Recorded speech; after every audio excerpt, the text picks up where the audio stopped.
Hi students, welcome to உப்பட training academy. நீ நம்ம எஸ்ஐ அல்டிமேட்டோடைய அடுத்து சோஷியல் அல்டிமேட் சீரியஸ் வந்து நம்ம பார்க்க போகிறோம். எப்பவும் போல் முதல் நாள் கேள்வியுடன் டே சம்மந்தமான கேள்வியோட ஆரம்பிக்கிறோம். இன்றைக்கான என்ன கேள்வி அப்படின்னா, ஒரு ஃபேமஸான ஒரு நபருடைய பிறந்த நாளில் ஒரு டே நம்ம கொண்டாடுறோம். அதுதான் என்ன டே அப்படின்னா தேசிய இளைஞர்கள் தினம். அதை என்னைக்குங்கிறது கமெண்ட் பண்ணுங்கள். யாருடைய பிறந்த நாளில் அது கொண்டாடுறோம் அப்படிங்கிறது கமெண்ட் பண்ணுங்கள். ஓகே, நேஷனல் யூத்ஸ் டே. ஓகேங்களா? ரைட். ஃபர்ஸ்ட் கொஸ்டின் ஹிஸ்ட்ரியிலிருந்து, நீலன் சிலை அகற்றும் போராட்டத்தில் கலந்து கொண்டு பின்வரும் எந்த தமிழக பெண்மணி சிறை சென்றார் அப்படின்னு இருக்கிறாங்க. ஓகேங்களா? ஃபர்ஸ்ட் இது என்ன கீவேர்ட்ஸ் பார்த்து கேட்டீங்கன்னா, நீலன் சிலை, அதுதான். ஓகேங்களா? நீல் ஸ்டாச்சு அப்படின்னு சொல்லுவாங்க. ஓகேங்களா? இது என்ன சார் நீலன் ஸ்டாச்சு அப்படின்னு பார்த்தீங்கன்னா, இவர் வந்து ஜேம்ஸ் ஸ்மித் நீல் அப்படின்னு சொல்லுவாங்க. இவர் வந்து நம்ம 1857 பெரும் கழகம் நடைபெற்றிருக்கும். எல்லாரும் கேள்விப்பட்டிருக்கும், பெரும் கழகம், பெரும் புரட்சி. ஓகேங்களா? அந்த கழகத்துல லக்னோவில் நடந்த போராட்டத்தை அடக்கி ஒடுப்பதன் பொழுது இவர் வந்து என்ன செய்யப்பட்டார் அப்படின்னா, படுகொலை செய்யப்பட்டார். களத்திலே வந்து கொல்லப்பட்டார் இந்த நீலன் என்பவர். ஓகே, அதனால அதை நினைவு கூறும் விதமாக தமிழ்நாட்டில் எங்கேயோ இறந்தவருக்கு தமிழ்நாட்டில் 1927ஆம் ஆண்டு சிறை, அதுவும் எங்க மவுண்ட் ரோடு, நம்ம சென்னையில சொல்லுவோம்ல அண்ணா சாலை மவுண்ட் ரோட்ல சிறை வைப்பதற்காக வச்சுட்டாங்க. ஓகேங்களா? அப்போ அதை எதிர்த்து நிறைய பேர் தமிழ்நாட்டில் ராஜாஜி, காமராஜர் எல்லாருமே போராடுறாங்க. அதில் அந்த நீலன் சிலை சத்தியாகிரகம் சொல்லுவாங்க. அதை எதிர்த்து போராடிய பெண்மணி அப்படின்னு பார்த்துக்கிட்டிங்கன்னா சோமயஜலு அப்படின்னு சொல்லுவாங்க. எஸ்என் சோமயஜலு. அவங்க தான் பெரிய அளவு போராட்டம் பண்ணியிருப்பாங்க. இங்கு கேட்டிருக்கிறது சிறைக்கு சென்றது தான் கேட்டிருக்காங்க. கலந்து கொண்டு சிறைக்கு போராட்டத்தில் கலந்து கொண்டு சிறை சென்றது அப்படிங்க யாரை கேட்டாங்க அப்படின்னு பார்த்தீங்கன்னா, கடலூர் அஞ்சலை அம்மா. ஓகேங்களா? அவங்க தான் என்ன பண்ணியிருக்காங்கன்னா சிறைக்கு வந்து சென்றிருக்காங்க. ஓகேங்களா? நீலன் சிலை. அப்போ நீலன் சிலை போராட்டம் ஆரம்பித்து நீலன் சிலை சத்தியாகிரகம் 1927. அப்போ இப்பேற்பட்ட சிலை பிரிட்டிஷ் வந்து என்னதான் போராட்டம் பண்ணாலும் பிரிட்டிஷ் அந்த சிலை எடுக்கலை. கடைசியா இறுதிக்கட்டமாக 1937ஆம் ஆண்டு 1937ல் தமிழ்நாடு மெட்ராஸ் ப்ராவின்ஸ் வந்து ராஜாஜி கவர்மெண்ட் வந்து வந்துடும். ஓகேங்களா? அப்போ வந்து இந்த சிலை வந்து அகற்றப்பட்டு மியூசியம்ல கொண்டு வச்சிருவாங்க. ஓகேங்களா? இதுதான் நீலன் சிலை அகற்றத்துடைய போராட்டத்துடைய ஒரு மெயின். அடுத்து எக்கனாமிக்ஸ்ல நாணயம் கேட்பாங்க. 9th இருக்கும். எக்கனாமிக்ஸ்ல 9th லெசன்ல மணி பத்தி ஒரு டாபிக்ஸ் கொடுத்துருப்பாங்க. பணம், அதை பத்தி பணம், கடன், இந்த மாதிரி ஒரு லெசன் இருக்கும். அதுல இந்தியாவும் சரி உலக அளவுலையும் சரி இருக்கக்கூடிய நாடுகள்ல ஒவ்வொரு நாடுகள்லையும் ஒவ்வொரு நாணயம் இருக்கும். ஃபார் எக்ஸாம்பிள் இந்தியா எடுத்துக்கிட்டீங்கன்னா என்னது சிம்பிளானது, நம்ம எல்லாம் சொல்லக்கூடியது ரூபாய் அப்படின்னு சொல்றோம். இந்தியா, பாகிஸ்தான், ஸ்ரீலங்கா எல்லாத்துலையும் ரூபாய் சொல்றோம்.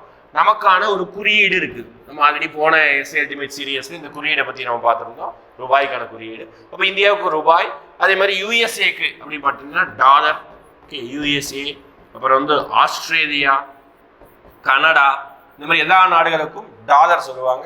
இந்த மாதிரி ஒவ்வொரு நாடுகளுக்கும், இப்போ யூரோப்பியன் யூனியன் அப்படின்னா யூரோ மொத்தமாக வந்துடும். ஜப்பான் பார்த்து வித்தியாசமானது எடுத்துக்கிட்டீங்கன்னா ஜப்பான் அப்படின்னு பார்த்தீங்கன்னா என் அப்படின்னு சொல்லுவாங்க. ஓகேங்களா? என் இந்த மாதிரி இருக்கும். இப்போ இதுல ஒரு 4 நாடு கொடுத்துருக்காங்க. அவங்களுடைய நாணயத்தை மேட்ச் பண்ணணும். இப்போ இங்கிலாந்துடைய நாணயத்துக்கு கொஞ்சம் அதிகமான மதிப்பு இருக்கும். பவுண்ட் ஸ்டெர்லிங் அப்படின்னு சொல்லுவாங்க. பவுண்ட் அப்படின்னு சொல்லுவாங்க. அடுத்து ஆஸ்திரேலியாவுக்கு நான் சொல்லிட்டேன். ஆஸ்திரேலியா, யுஎஸ்ஏ, கனடா எல்லாமே டாலர் சொல்லுவாங்க. இங்கிலாந்துக்கு வந்து பவுண்ட் 2, ஆஸ்திரேலியாவுக்கு வந்து 3 டாலர். Malaysia ringgit. ஓகேங்களா? மலேசியா ரிங்கிட் சொல்லுவாங்க 4. சைனாவுக்கு வந்து யுவான் அப்படின்னு சொல்லுவாங்க. அது ரென்னன்பி அப்படின்னு சொல்லுவாங்க. ஓகேங்களா? அப்போ 2 3 4 1. Okay, 2 3 4 1 option A. ஓகேங்களா? புரியுதா? அப்போ இந்த மாதிரி ஒவ்வொரு நாட்டுடைய நாணயங்களை வந்து படிச்சுக்கணும். அது வந்து உங்களுக்கு 9th புக், இது ஒரு ப்ரீவியஸ் இயர் கொஸ்டின் கூட. இந்த மாதிரி ஒரு ப்ரீவியஸ் கொஸ்டின் டிஎன்யூஎஸ்ஆர்பியில் கேட்டிருந்தாங்க. 9th ஒரு டேபிள் காலம் போட்டு பாக்ஸ் போட்டு கொடுத்துருப்பாங்க.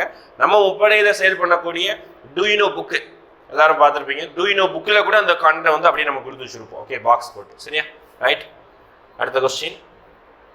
இது ஒரு நல்ல ஒரு கொஸ்டின், தமிழ்நாடு சம்பந்தமான கேள்வி. இந்த மாதிரி தான் டிஎன்யூஎஸ்ஆர்பியில் கேள்வி இருக்கும். ரொம்ப கஷ்டமாக உட்காந்து படிக்கிறத விட எளிமையான கேள்வி இந்த மாதிரி தான் இருக்கும். அப்போ தமிழ்நாடு எடுத்துக்கிட்டிங்கன்னா இதுதான் ஒரு ரஃபாக வரைகிறேன். தமிழ்நாடு மேப்பாக இமேஜின் பண்ணிக்கோங்க. இப்போ தமிழ்நாட்டை ஆண்டவர்கள் சங்க காலத்தில் மூவேந்தர்கள் சொல்லுவாங்க. ஓகேனா? பாண்டியர்கள், தமிழ்நாட்டின் தென்பகுதியை ஆண்ட பாண்டியர்கள், தமிழ்நாட்டின் காவிரி ஆறு பாயக்கூடிய வற்றாத, ஓகேங்களா, வற்றாத மீன்ஸ் செல்வ செழிப்பான ஆறான காவிரி ஆறு பாயக்கூடிய நாடு சோழ நாடு. ஓகேங்களா? தமிழ்நாட்டின் மேற்கு பகுதி கேரளாவுடைய எல்லைகளை ஆண்டவர் சேரர்கள். ஓகே, இதுதான் வந்து மூவேந்தர்கள் ஆட்சி செய்த பகுதி. ஓகேங்களா? அப்ப அந்த மூவேந்தர்கள் இல்லாம கொஞ்சம் சங்காலத்திற்கு பின்பு ஒரு பகுதியை தமிழ்நாட்டின் தென்பகுதி சொல்றாங்க, வடபகுதி ஆண்டவர்கள் வந்து பாத்தீங்கன்னா பல்லவர்கள் அப்படின்னு சொல்றாங்க. தமிழ்நாட்டுடைய வடபகுதியான பல்லவர்கள். ஓகே, இதுதான் மூவேந்தர்களை தவிர்த்து இவர்கள் ரூல் பண்ணியிருக்காங்க. அப்போ இந்த 4 பேர் ரூல் பண்ண இடத்துல ஒவ்வொரு விஷயம் வந்து ஃபேமஸா இருக்கும். ஓகேங்களா, அதை ஒரு கோர்வையாக சங்க இலக்கியங்கள் இந்த மாதிரி வார்த்தைகளை வந்து வச்சிருப்பாங்க. ஓகேங்களா, பாண்டிய நாடு முத்துடைத்து, ஓகேங்களா சொல்லுவாங்க. ஏன் பாண்டிய நாட்டுல கொற்கை என்ற ஊர் உண்டு, தூத்துக்குடியை தான் கொற்கைன்னு சொல்லுவாங்க. கொற்கையில முத்து குளித்தது ரொம்ப ஃபேமஸ். ஓகேங்களா, அது பாண்டிய நாடு முத்துடைத்து. அடுத்து சோழ நாடு அப்படின்னு பார்த்தீங்கன்னா அங்கே வந்து நீங்கள் பார்த்தீங்கன்னா நான் சொன்னத காவிரி ஆறு ஓடிக்கிட்டே இருக்கும், நல்ல விவசாயம் பண்ணுவாங்க, எங்கே போனீங்கன்னாலும் நீங்கள் உங்களுக்கு சோறு கிடைக்கும், அதனால சோறுடைத்து. ஓகேங்களா. 3 சேர நாடு அப்படின்றது தமிழ்நாட்டுடைய மேற்கு பகுதி. ஓகேங்களா, அவர்களுக்கு யானைப்படை வந்து ரொம்ப வலிமையாக இருக்கும், அதனால வேலமுடைத்து. யானை என்பது பெயர் வந்து வேலம் சொல்லுவாங்க, போர் புரியக்கூடிய யானை, வேலமுடைத்து. தொண்டை நாடுக்கு இன்னொரு பெயர் தான் பல்லவ நாடு. ஓகேங்களா, தமிழ்நாட்டின் வடபகுதி, நம்ம வேலூர், திருவண்ணாமலை, காஞ்சிபுரம் எல்லாமே வந்து வடபகுதி பல்லவ நாடு. தொண்டை நாடு, தொண்டை நாடு சான்றோர் உடைத்து, நிறைய படித்தவங்க நிறைய பேர் இருப்பாங்களாமா, அதனால வந்து சான்றோர் உடைத்து. அப்போ 3142 ஆப்ஷன் சி. ஓகேங்களா, இதை நம்ம ஒவ்வொருத்தருடைய கேபிட்டல் பார்க்கலாம். பாண்டியர்களுடைய கேபிட்டல் இதுதான் கேட்பாங்க, மதுரை. சோழர்களுடைய கேபிட்டல் உறையூர். ஓகேங்களா, பல்லவர்களுடைய கேபிட்டல் காஞ்சிபுரம். சேரர்களுடைய கேபிட்டல் மீன்ஸ் தலைநகரம் வஞ்சி.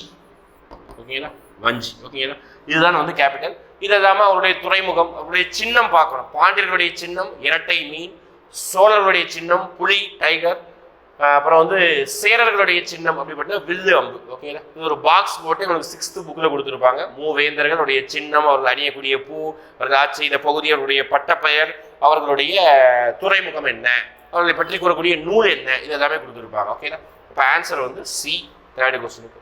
அடுத்து 4th கொஸ்டினும் ஹிஸ்ட்ரி ரிலேட்டடானது.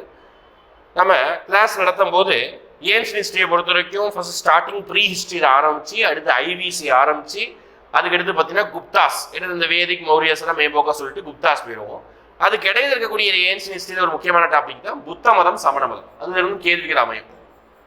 ஓகே, புத்த மதம் சமண மதம் புதிதாக உருவான மதங்கள், வேத காலத்தில் நடந்த ஒரு சில தீமையான விஷயங்களுக்காக இதை எதிர்த்து, அதோடைய கருத்துக்களை எதிர்த்து உருவான மதம் தான் இந்த புத்த மதம் சமண மதம். ஓகேங்களா, அப்போ இந்த புத்த மதத்திலையும் சமண மதத்திலையும் மாநாடு அப்படின்னு நடந்திருக்கும். மாநாடுன்னா அவங்க மதத்தை பரப்புவதற்காக ஒரு கான்ஃபரன்ஸ். ஓகேங்களா, புத்த மதத்தில் மொத்தம் 4 மாநாடுகளும், சமண மதத்தில் ஒரு 2 மாநாடுகளும் நடக்கும். ஓகே, புத்த மதத்தில் ஒரு 4 மாநாடு, சமண மதத்தில் ஒரு 2 மாநாடு நடக்கும். ஓகேங்களா, இப்படி நடக்கும் பொழுது என்ன ஆகுது அப்படின்னு பார்த்தீங்கன்னா, அந்த மாநாடு யார் நடத்தினா, ஓகேங்களா, அந்த மாநாடு எங்கு நடைபெற்றது, அது மெயினாக புத்த மத மாநாட்டுடைய தலைவர் யார், இந்த ஹெட்டாக இருந்தது யார், நடத்திய மன்னர் யார், பேட்ரோனைஸ்ட் கிங் அப்படின்னு சொல்லி கேட்பாங்க. ஓகே, மன்னர் யார், இது எல்லாத்தையும் கேட்பாங்க. இப்போ நான் ஆல்ரெடி நான் வந்து ரொம்ப பழைய வீடியோஸ் எல்லாத்துலையும் சொல்லும்போது, கிளாஸ் சொல்லும்போது ஒரு ஷார்ட்கட் சொல்லியிருப்போம். புத்த மதத்தில் 4 மாநாடு, 4 மாநாட்டுக்கு ஷார்ட்கட்டை நம்ம என்ன சொல்லியிருப்போம்னா, ராஜா கையை வச்சா பாட்டி போனது இல்லை அப்படின்னு சொல்லிட்டு நம்ம சொல்லியிருப்போம். ஓகேங்களா, அப்போ முதல் மாநாடு ராஜகிரகம், ஓகேங்களா, ராஜகிரகம். ஓகே, 2வது மாநாடு வைசாலி, கரெக்ட் தான், ராஜா கையை வச்சா வை. ஓகேங்களா, 3வது மாநாடு சாராநாத் கிடையாது, ராஜா கையை வச்சா பாட்டி போனது இல்லை, அப்போ பாடியதி புத்திரம், இப்போ நம்ம இருக்கக்கூடிய பாட்னாவை தான் பாடியதி புத்திரம் சொல்றாங்க. 4வது மாநாடு காஷ்மீர். ஓகேங்களா, இதை வந்து கரெக்ட் தான். ஓகேங்களா, இப்போ இங்க தவறானது எது கேட்கிறாங்க. ஓகேங்களா, புத்த மாநாடுகள் பற்றிய செய்தி தவறானது, இன்கரெக்ட். ஓகேங்களா, ராங்லி மேட்ச்டு ரெகார்டிங் த புத்திஸ்ட் கவுன்சில்ஸ் அப்படின்னு சொல்றாங்க. இதுல பாரதிபுத்திரா தான் தவறாக புரிஞ்சுள்ளது, சி தான் வந்து ராங்லி மேட்ச்டு பேர் அப்படின்னு சொல்றாங்க. சரிங்களா, இதுல உங்களுக்கு வந்து நீங்க எக்ஸ்ட்ராவா நான் சொல்லக்கூடிய பாயிண்ட் என்னன்னா, முதல் இந்த 4 மாநாடுகளை நடத்தியது யாரு அப்படின்னு கேட்கலாம். ஓகேங்களா, அப்போ முதல் மாநாடு நடத்தியது யாரு, நடத்தியது மீன்ஸ் மன்னராக இருப்பாங்க, அவர்கள் தான் செலவு செய்வாங்க. ஓகே, அவங்க எல்லாருமே வந்து பாத்தீங்கன்னா புத்த மதத்தை பின்பற்றுவர்களாக கூட இருப்பாங்க. அஜாத சத்ரு, அடுத்து காலசோகா, வெறும் அசோகர் கிடையாது, காலசோகா. 3வது மாநாடு நடத்தியவர் தான் அசோகர். 4வது மாநாடு பாருங்க காஷ்மீர், அதே மாதிரி பேரும் அவருடைய பேரும் அப்படிதான் கேல தான் ஸ்டார்ட் ஆகும், கனிஷ்கர். ஓகேங்களா, முதல் 4 மாநாடு இவங்க நடத்தியிருப்பாங்க. சரிங்களா, இந்த மன்னர்கள் நடத்தியிருப்பாங்க. வரிசை எதையும் படிச்சுக்கணும், பிளேஸோடைய பேரும் படிச்சுக்கணும். இயர் கேட்கறது ரேர் தான், இயர் விட்டுருங்க. ஓகேங்களா, பிளேஸும் அவங்க நடத்திய மன்னர்களை மட்டும் பார்த்து வச்சுக்கோங்க. இதை ராங்கா மேட்ச் பண்ணியிருக்கிறது சி தான். ஓகேங்களா, பாடலிபுத்திரால் நடந்திருக்கும் 3வது பௌத்த மாநாடு. அடுத்து சரி, என்ன சார் தமிழில் கொஸ்டினே கொடுக்குற, வெறும் இங்கிலீஷில் மட்டும் தான் கொஸ்டின் கொடுத்துருக்கீங்க, அதுவும் என்னன்னே புரியலையே, வெறும் ஷார்ட் ஃபார்மாக கொடுத்துருக்கீங்க அப்படின்னா, இந்த மாதிரியும் கொஸ்டின் அமையலாம். அதுக்கு நம்மளும் ஒரு ப்ரிப்பேர்டாக எடுத்துக்கணும். கொஸ்டின் வந்து எப்போவுமே நம்மளுடைய கம்ஃபர்ட்டுக்கு தான் கொஸ்டின் கேட்பாங்கன்னு நினைக்கக்கூடாது, கொஸ்டினுக்கு ஏற்ற மாதிரி தான் நம்மளும் ப்ரிப்பேர் ஆகிக்கணும். அப்போ எக்கனாமிக்ஸை பொறுத்த வரைக்கும் ஸ்கீம்ஸாக இருக்கட்டும், ஓகே, ஒரு சில ஆர்கனைசேஷனாக இருக்கட்டும், அதுக்கு ஷார்ட் ஃபார்மில் கொடுப்பாங்க. ஓகே, அப்போ அதோடைய ஃபுல் ஃபார்ம் நம்ம தெரிஞ்சுக்கணும். ஸ்கூல் புக்குலையுமே இதே மாதிரி தான் இருக்கும். ஜஸ்ட்டு நீங்கள் ஐ திங்க் 12th புக் நினைக்கிறேன், 12th எக்கனாமிக்ஸ் புக் எடுத்து பார்த்தீங்கன்னா இந்த மாதிரி தான் சிம்பிளிசிட்டியாக அந்த ஸ்கீமோடைய ஷார்ட் ஃபார்ம் மட்டும்தான் இருக்கும். ஓகே, அதுதான் பார்க்கலாமா. IRDP, TRYSEM, NREP, MGNREGS. Okay, இதெல்லாம் 4மே ஸ்கீம்ஸ், 4மே பாவர்ட்டி அலிவேஷன் ஸ்கீம்ஸ் அப்படி சொல்லுவாங்க, வறுமை ஒழிப்பு திட்டங்கள். இது 11th புக்கு ஒரு பாக்ஸ் போட்டு ஒரு 12 ஸ்கீம்ஸ் இருக்கும். அந்த ஸ்கீம்ஸோட இயர் மட்டும் நமக்கு படிக்கணும். ஓகேங்களா, பார்க்கலாங்களா.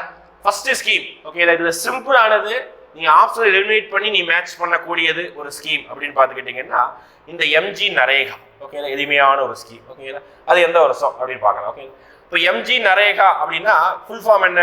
Mahatma Gandhi national rural employment guarantee scheme. ஓகேங்களா, கேரண்டி ஸ்கீம். ஆக்ட் வந்தது 2005, ஸ்கீமா மாறினது 2006. அப்போ 4Dக்கு வந்து 1. ஓகே, Dக்கு 1 பாருங்க, எல்லா ஆப்ஷன்லையும் D1 இருக்குது. அப்போ நீ எதையுமே எலிமினேட் பண்ண முடியாது, விட்டுரு. ஓகேவா. இப்போ மகாத்மா காந்தி நேஷனல் ரூரல், மகாத்மா காந்தி தேசிய ஊரக வேலைவாய்ப்பு உறுதியளிப்பு திட்டம் அப்படி சொல்லுவாங்க.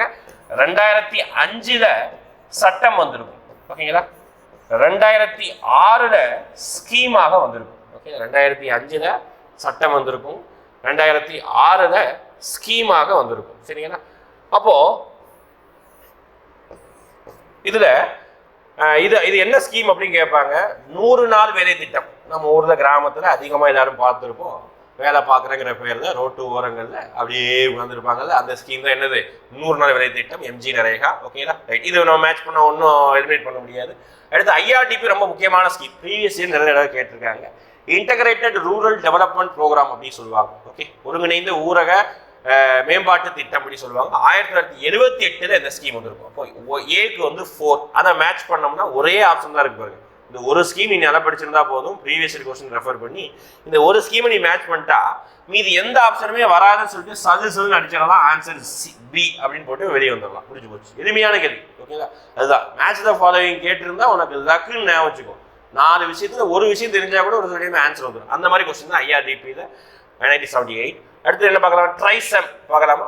Training for rural youth self employment அப்படின்னு சொல்லுவாங்க. அதாவது கிராமப்புற ஊரக பகுதியில் இருக்கக்கூடிய இளைஞர்களுக்கு வேலை வாய்ப்பு பயிற்சி அளிப்பதற்கான ஒரு ஸ்கீம். 1979ஆம் ஆண்டு கொண்டு வரப்பட்டது. அடுத்து national rural employment programme. Okay, தேசிய ஊரக வேலைவாய்ப்பு திட்டம் 1980ல் வெளியே வந்தது. ஓகேங்களா, எல்லாத்தையும் மேட்ச் பண்ணோம்னா 4, 3, 2, 1 ஆன்சர் வந்து பி, பாம்பே. அடுத்து இது ஒரு மேட்ச் த ஃபாலோயிங். நிறைய மேட்ச் த ஃபாலோயிங் வச்சிருக்கிறோம். பொறுத்துக்க கொஸ்டின் ஒரு 4 விஷயம். ஓகேங்களா, திராவிடர் இல்லம், தொழிலாளன், ஒர்க்கர் என்ற பத்திரிகை. ஓகேங்களா, தனித்தமிழ் இயக்கம், ஜீவிய சரித சுருக்கம். ஓகேவா, சுருக்கம். எஸ். ஓகே, இந்த 4 விஷயம் கொடுத்துருக்காங்க. இது வந்து பத்திரிகை பெயர், இது ஒரு இயக்கத்தின் பெயர், இது ஒரு புத்தகத்தின் பெயர். ஓகே, இது ஒரு இல்லம், ஒரு ஆர்கனைசேஷன் மாதிரி. என்னன்னு பார்க்கலாமா. ஃபர்ஸ்ட் இந்த திராவிடர் இல்லம், அந்த வார்த்தையை கேட்ட உடனே ஒரு கட்சி பெயர் ஞாபகம் வரணும். ஜேபினா என்னது? ஜஸ்டிஸ் பார்ட்டி, நீதி கட்சி அப்படின்னு கட்சி ஞாபகம் வரும். ஓகே, அவங்க தான் என்ன பண்ணியிருக்காங்கன்னா திராவிடர் இல்லம் அப்படிங்கிற ஒரு கான்செப்ட் வந்து என்ன பண்ணியிருப்பாங்க அப்படின்னா கொடுக்குறாங்க. ஓகேங்களா, இதுக்காக அப்படின்னு பார்த்தீங்கன்னா மாணவர்கள், படிக்கக்கூடிய மாணவர்கள் தங்குவதற்காக கொடுத்துருக்காங்க. இப்போ ஜஸ்டிஸ் பார்ட்டினா ஜஸ்டிஸ் பார்ட்டியில் ஒரு 3 பேர் ரொம்ப முக்கியமானவர்கள், அதை உருவாக்கின ஃபவுண்டர் சொல்லுவாங்க. T Madhava Nair. Okay, TM Nair அப்படி சொல்லுவாங்க. அடுத்து பிடி தியாகராயர். ஓகே, தியாகராயர் செட்டி அப்படின்னு சொல்லுவாங்க. அடுத்து பார்த்தீங்கன்னா சி நடேசனார். ஓகேங்களா, சி நடேசனார். இந்த மாதிரி 3 விதமாக பெயர்களை வந்து குறிச்சிருக்கிறாங்க. ஓகே, 3 பேர் தான் ஃபவுண்டர்ஸ் அப்படி சொல்லுவாங்க. ஓகே, 3 பேர் தான் ஃபவுண்டர்ஸ். இதில் வந்து பார்த்துக்கிட்டிங்கன்னா நமக்கு இதில் 3 பேர் யார் தான் கொடுத்துருக்காங்க? நடேசனார் மட்டும் தான் கொடுத்துருக்காங்க. நீ அப்படி மேட்ச் பண்ணாங்கன்னா திராவிடர் இல்லத்துக்கு 4 ஞாபகம் வச்சுக்கோங்க. இவர் தான் வந்து திராவிடர் இல்லங்கிற கான்செப்டை வந்து கொண்டு வந்திருப்பார். ஓகே, அடுத்து தொழிலாளன் என்ற பத்திரிகை. இது ஒரு நியூஸ் பேப்பர், ஒர்க்கர் அப்படின்னு சொல்லுவாங்க. ஓகேங்களா, தமிழ்லையும் இங்கிலீஷ்லையும் அப்படி தான் கொடுத்துருக்காங்க. ஆனால் ஒர்க்கர் சொல்லுவாங்க இந்த பத்திரிகை. இந்த பத்திரிகையை கொண்டு வந்தது நடைமுறைப்படுத்தியது யார் அப்படின்னா சிங்காரவேலர் அப்படின்னு சொல்லுவாங்க. சிங்காரவேலர் எதுல ஃபேமஸ் அப்படின்னு பார்த்துக்கிட்டிங்கன்னா May 1 நம்ம எல்லாரும் கொண்டாடுறோம் பார்த்துருக்கீங்கன்னா லேபர்ஸ் டே, May 1. அந்த விஷயத்தை வந்து இவர் தான் வந்து முதலாக 1923ல் ஸ்டார்ட் பண்ணி விட்டுருப்பாரு. அடுத்து தனித்தமிழ் இயக்கம் அப்படின்னு சொல்லுவாங்க. அதாவது சமஸ்கிருதம், வடமொழி, தெலுங்கு இந்த மாதிரி வார்த்தைகளை பயன்படுத்தாம தூய தமிழ், தனித்தமிழை மட்டும் பயன்படுத்தணும்னு சொல்லிட்டு தனித்தமிழ் இயக்கத்தை கொண்டு வந்திருப்பாங்க. அவர் யார் அப்படின்னா மறைமலை அடிகளார் அப்படின்னு சொல்லுவாங்க. 1. ஜீவசரிதம் சுருக்கம்ங்கிறது வந்து அதாவது சுயசரிதை நூல்கள்ல ரொம்ப பழமையான ஒரு முதன்மையான ஒரு நூல்ல இந்த நூல். ஓகே, தன்னுடைய மொத்த வரலாறையும் சொல்லியிருப்பார் இந்த புக்கில். இரட்டைமலை சீனிவாசன், எல்லாரும் தாத்தா என்று அழைக்கப்படக்கூடிய ஒரு நபர் இரட்டைமலை சீனிவாசன். அவருடைய சுயசரிதை நூல் தான் ஜீவசரித சுருக்கம். சரிங்களா? அப்போ மேட்ச் பண்ணோம்னா 4312 4312 ஆப்ஷன் ஏலே இருக்கு. 12 ஆமாம், ஆப்ஷன் ஏல இருக்கு பாருங்க. 43 மட்டுமே 2 ஆப்ஷன் இருக்கு, கன்ஃபியூஸ் பண்ற மாதிரி. ஓகே, 43 மட்டுமே 2 ஆப்ஷன் சேமா இருக்குது. ஓகே ரைட்டா, அடுத்த கொஸ்டின் போலாமா? அடுத்த கொஸ்டின் ஒரு எக்கனாமிக்ஸ் கொஸ்டின். பிரசிடென்சி வங்கிகள் 1921ஆம் ஆண்டு ஜனவரி 27ஆம் தேதி ஒருங்கிணைக்கப்பட்டு டேஷ் என்ற பெயரில் அழைக்கப்படுகிறது அப்படிதான் கேட்குறாங்க. ஆமா, வங்கி உருவாக்கப்பட்டது அப்படி கேட்குறாங்க. அப்போ இந்த இயர் வந்து ரொம்ப முக்கியம். இது நம்ம எக்கனாமிக்ஸ்ல வங்கியியல் பேங்கிங் ஒரு லெசன் இருக்கும். அந்த லெசன்ல ஃபர்ஸ்ட் ஒரு அடுத்த பேஜ்லேயே ஃபர்ஸ்ட் பேஜ்லேயே வரும் அந்த ஹிஸ்ட்ரி ஆஃப் பேங்கிங் அப்படின்னு சொல்லிட்டு ஒரு டாபிக் இருக்கும். வங்கிகளுடைய வரலாறுன்னு சொல்லிட்டு இந்தியாவில் எப்படி தான் வங்கிகள் உருவானது, ஃபர்ஸ்ட் என்ன வங்கி வந்தது, ஓகேங்களா? அதுக்கப்புறம் ஒவ்வொரு பிரசிடென்சி பேங்க்ஸ் அப்படின்னா என்னன்னா ஒவ்வொரு மாகாணத்துக்கும் பேங்க் உருவாக்குனாங்க. ஓகேங்களா? பிரிட்டிஷ் வந்து என்ன பண்ணாங்க, பேங்க் ஆஃப் பம்பாய், அடுத்து பேங்க் ஆஃப் பெங்கால், அடுத்து பேங்க் ஆஃப் மெட்ராஸ் அப்படின்னு சொல்லிட்டு ஒரு 3 பேங்க்ஸ் ஒவ்வொரு மாகாணத்துக்கும் ஒரு பேங்க் வங்கிகளை வந்து கொண்டு வந்தாங்க. ஆனால் இந்த ஒவ்வொரு வங்கிகளும் பிற்காலத்தில் அங்கங்கே ஏன் ஒரே தனித்தனியாக செயல்படணும் அப்படின்னு சொல்லிட்டு 3 வங்கிகளையும் ஒன்று சேர்த்தாங்க. ஒன்று சேர்த்து ஒரே பெயரை சொல்லி அழைச்சாங்க. 1921 அதுக்கு பெயர் தான் என்ன சொல்றாங்க அப்படின்னா இம்பீரியல் பேங்க் ஆஃப் இந்தியா அப்படின்னு சொல்றாங்க. ஓகேங்களா? இந்த இம்பீரியல் பேங்க் ஆஃப் இந்தியா தான் இண்டிபெண்டன்ஸ் கிடைச்சதுக்கு அப்புறம் அந்த நேம் வந்து வைக்கக்கூடாதுன்னு சொல்லிட்டு 1955 இந்த பேங்கோடைய பெயர் என்ன பேங்கா மாறிவிட்டது, இந்தியாவுடைய largest bank State Bank of India அப்படின்னு சொல்லிட்டு சேஞ்ச் ஆயிடுச்சு. ஓகேங்களா? அப்போ அந்த இயர் முக்கியம், பிரசிடென்சி பேங்க்ஸோடைய நேம் முக்கியம், பேங்க் ஆஃப் பம்பாய், பெங்கால், மெட்ராஸ். அந்த 3 பேங்க்ஸும் ஒன்று சேர்த்து இம்பீரியல் பேங்க் ஆஃப் இந்தியான்னு சொல்லியிருக்காங்க. அதுக்கப்புறம் 1955 ஸ்டேட் பேங்க் ஆஃப் இந்தியா சொல்லிட்டு இண்டிபெண்டன்ஸ்க்கு அப்புறம் மாறிட்டு. ஓகேங்களா? ரைட்டா, எளிமையானது தான். அடுத்து குலாம்கிரி படைப்பு யாருடையது அப்படி கேட்குறாங்க. என்ன சார் குலாம்கிரி ஓகேங்களா அப்படிங்கிறது ஒரு புத்தகம். ஓகேங்களா? அடிமைத்தனம் அப்படிங்கிறது அர்த்தம். குலாம்கிரிங்கிறது அடிமைத்தனம் என்பது பொருள். இந்த புத்தகம் யாருடையது அப்படி கேட்குறாங்க. ஒரு புத்தகம் வந்து யாருடையது அப்படி கேட்குறாங்க. அப்போ ஆப்ஷனை பாருங்களேன். நீ வந்து உங்களுக்கு 10th புக்கை படிச்சிருந்தீங்கன்னா ஈஸியாக அடிச்சிடலாம். ஓகே, 10th புக்கில் இந்த பாயிண்ட் ரொம்ப ஃபெமிலியரான கொஸ்டின், ப்ரீவியஸ் கொஸ்டின் தான். ஓகேங்களா? ஜோதிபா பூலே தான் இந்த புத்தகத்தை எழுதியிருப்பார், அடிமைத்தனம். ஓகேங்களா?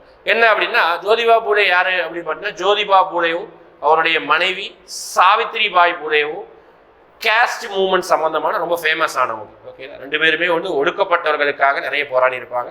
அதுவும் சாவித்ரி பாய் பூலே வந்து நம்ம என்ன சொல்லுவோம் அப்படின்னு பார்த்தீங்கன்னா இந்தியாவின் முதல் பெண் ஃபீமேல் டீச்சர் அப்படின்னு சொல்லுவோம். ஓகேங்களா? ஃபர்ஸ்ட் முதலாக ஒரு பெண் வந்து எல்லாருக்கும் பாடம் நடத்த ஆரம்பிச்சாங்க. பெண்களுக்கான ஒரு தனி ஸ்கூல் கொண்டு வந்தாங்க 2 பேரும் சேர்ந்து. Okay right. அதே மாதிரி ஜோதிபா பூலே இன்னொரு அமைப்பு உருவாக்கியிருப்பாரு, சத்திய சோதக் சமாஜ்ங்கிற அமைப்பை இவர் தான் உருவாக்கியிருப்பார். சத்திய சோதக் சமாஜ் என்ற அமைப்பையும் யார் தான் உருவாக்கியிருப்பா அப்படின்னு பார்த்தீங்கன்னா ஜோதிபா பூலே தான் உருவாக்கியிருப்பார். சரிங்களா? ரைட்டா. அடுத்த கொஸ்டின், தென்கிழக்கு ரயில்வே மண்டலத்தின் தலைமையகம் எங்கு உள்ளது? இந்த மாதிரியான கொஸ்டின் தான் எக்ஸ்பெக்டட் கொஸ்டின். அப்கமிங் இயர்ஸ்ல இந்த மாதிரியான கொஸ்டின் கேட்கலாம். ஏன்னா இதுதான் நிறைய ஃபேக்சுவல் பாயிண்ட் இருக்கும், நிறைய படிக்கணும், நிறைய கன்ஃபியூஷன் ஆகும். ஆனால் இது நம்ம கொஸ்டின் வச்சிருக்கோம், எளிமையான கொஸ்டின் தான் வச்சிருக்கோம். தென்கிழக்கு. அப்போ நீ மேப் போட்டு படிச்சுக்கணும். மொத்தம் ரயில்வே ஜோன்ஸ் பார்த்தீங்கன்னா ஸ்கூல் புக்கில் 10th போய் கொடுத்துருப்பாங்க. மொத்தமாக 18 ரயில்வே ஜோன்ஸ் இருக்குது. எத்தனை ரயில்வே ஜோன்ஸ்? 18 railway zones. ஓகே, ரயில்வே ஜோன்ஸ்னா ரயில்வே தலைமையகம் அப்படின்னு சொல்லுவாங்க. ஓகே, 18 இருக்குது. அப்போ அந்த 18 பார்த்துக்கிட்டிங்கன்னா ஒரு 7-8ன்னா ஈஸியாக நம்ம சொல்லிடலாம், ஈஸியாக நம்ம ஐடென்டிஃபை பண்ணிடலாம் 7-8 வித்தையை. ஓகேங்களா? ஃபார் எக்ஸாம்பிள் வந்து தெற்கு ரயில்வே மண்டலம், தமிழை சொல்ல போனால் தெற்கு ரயில்வே மண்டலத்து தலைமையகம். இந்த தெற்கு, அப்புறம் வந்து மேற்கு, அப்புறம் வடக்கு, அப்புறம் கிழக்கு, இந்த 4 ஈஸியாக சொல்லிடலாம். நம்மளோட தங்க நாற்கரை சாலை கனெக்ட் ஆகுது அந்த ஊர் தான் இந்த 4. சென்னை தெற்குனா, மேற்குனா மும்பை, வடக்குனா டெல்லி, அப்புறம் கிழக்குனா வந்து நம்ம கல்கத்தா. ஓகேங்களா? இதுதான். இது தவிர தென் மத்திய ரயில்வே மண்டலம், வட மத்திய, ஓகேங்களா, வடகிழக்கு அப்படின்னு சொல்லிட்டு இருக்கும். ஓகே, இந்த மாதிரியான நேம்லையும் 18 ரயில்வே ஜோன்ஸ் இருக்கும். 18 ரயில்வே ஜோன்ஸோட ஹெட் குவார்ட்டர்ஸும் கம்பல்சரி எல்லாருமே படிச்சுக்கணும். சரிங்களா? ரைட்டா. அப்போ இதுல நமக்கு கேட்கறது வந்து தென்கிழக்கு ரயில்வே, அதாவது சவுத் ஈஸ்ட் ரயில்வே எங்க இருக்குது அதுனா அதுக்கும் என்னதுதான் அப்படின்னா கல்கத்தா தான் ஹெட் குவார்ட்டர்ஸ். ஓகே, தென்கிழக்கு ரயில்வே மண்டலமும் கல்கத்தா தான் ஹெட் குவார்ட்டர்ஸ். கிழக்கு ரயில்வே மண்டலத்துக்கும் கல்கத்தா ஹெட் குவார்ட்டர்ஸ். மும்பை மேற்குக்கும் மும்பை தான். அதே மாதிரி மத்திய ரயில்வே மண்டலத்துக்கும் மும்பை தான் தலைமையகம். ஓகேங்களா? புரியுதா? அப்ப இந்த தலைமையகம் 18 படிச்சுக்கணும். ஓகேங்களா? சென்னை வந்து தெற்கு ரயில்வே மண்டலத்துடைய தலைமையகம். இது last final question. Muhammad Gawan எந்த பாமினி மன்னனிடம் பிரதம அமைச்சராக பணிபுரிந்தார் அப்படிங்கிறாங்க. இது ஒரு பெரிய கதை. நம்ம கிளாஸ்ல சொல்லும் போது நல்ல சுவாரஸ்யமா இந்த கதையை வந்து நல்ல எலாபரேட்டா நம்ம சொல்லியிருப்போம். ஒரு சினிமா படத்துடைய கதை வந்து கதை பாணிதான் இந்த கதை போகும். ஓகேங்களா? அது ஒரு பெரிய கதை. ஓகே, நம்ம கிளாஸ்ல பார்க்கலாம். இப்போ முகமது கவான்ங்கிறத எந்த வம்சத்துடைய சேர்ந்தவர் அப்படின்னா பாமினி வம்சம். அதிலே கொடுத்துருக்காங்க. ஓகேங்களா? பாமினி வம்சம். சில பாமினி வம்சம் 1347 ஓகே உருவாயிருக்கும். ஓகேங்களா? நம்ம துங்கபத்ரா நதிக்கரைக்கு கீழே விஜயநகர பேரரசும் துங்கபத்ரா நதிக்கரைக்கு மேல பாமினி பேரரசும் இருக்கும். அதுல ஒரு முக்கியமான ஒரு பிரதம அமைச்சர், ஒரு படை தளபதி, ஒரு கவிஞர், மக்களிடம் செல்வாக்கு பெற்ற ஒரு நபர் அப்படின்னா அந்த முகமது கவான். ஓகேங்களா? இவர் யார்கிட்ட வேலை பார்த்தாருன்னா 3ஆம் முகமது ஷா கிட்ட வேலை பார்த்துருப்பாரு. 2 பேருக்கு இடையில ஒரு சில கருத்து மோதல் காரணமாக அப்படி இப்படின்னு போயிட்டு கடைசியா முகமது கவானை தூக்குல போட்டிருப்பாங்க. ஓகேங்களா? இதனால வந்து நாட்டுல சில குழப்பங்கள் ஏற்படும். அதுதான் முகமது கவானுடைய ஆட்சி காலம் சொல்றாங்க. ஓகேங்களா? புரியுதா? இதுதான் பாமினி வம்சம். லாஸ்டா எப்பவும் போல உங்களுக்கு ஒரு கொஸ்டின் கமெண்ட் பண்ண சொல்லுவேன். அந்த இன்னைக்கு ஒரு வித்தியாசமான கொஸ்டின். எளிமையானதுதான், வித்தியாசமானது. டிசாஸ்டர் மேனேஜ்மெண்ட்ல இருந்து ஒரு கொஸ்டின். ஓகேங்களா? அதாவது டிராப் கவர் ஹோல்டு ஓகேங்களா என்ற நடவடிக்கை எதனோட தொடர்புடையது? ஓகேங்களா? பாருங்க, இது ஒரு ஸ்லோகன் மாதிரி. இது புக்கில் அப்படியே இருக்குது. நான் சும்மாலாம் கிரியேட்டிவாக அந்த கொஸ்டின் எடுக்கிறப்பா, புக்கில் இருக்கக்கூடிய அதே வேர்ட்ஸ் எடுத்து தான் கொஸ்டின் எடுத்துருக்கிறேன். ஓகேங்களா? டிராப் கவர் ஹோல்டு இந்த நடவடிக்கை, இது ஒரு நடவடிக்கை. இது எது வந்தால் நம்ம செய்வோம் அப்படிதான் கேட்டிருக்காங்க. நிலநடுக்கமா, நிலச்சரிவா, தீ விபத்தா, தொழில்துறை பேரில் தான் நடக்குமா? அதுக்கு நம்ம கமெண்ட் பண்ணுங்க. லாஸ்டா நம்ம ஒரு 5 கொஸ்டின்ஸ் கேட்டு கமெண்ட் பண்றதோட நம்ம முடிச்சுக்கலாம். சரிங்களா? ரைட். இப்போ ஃபர்ஸ்ட் கொஸ்டின் அப்படின்னு பார்த்துக்கிட்டீங்கன்னா என்ன கேட்கலாம்? என்ன எடுத்தோம்?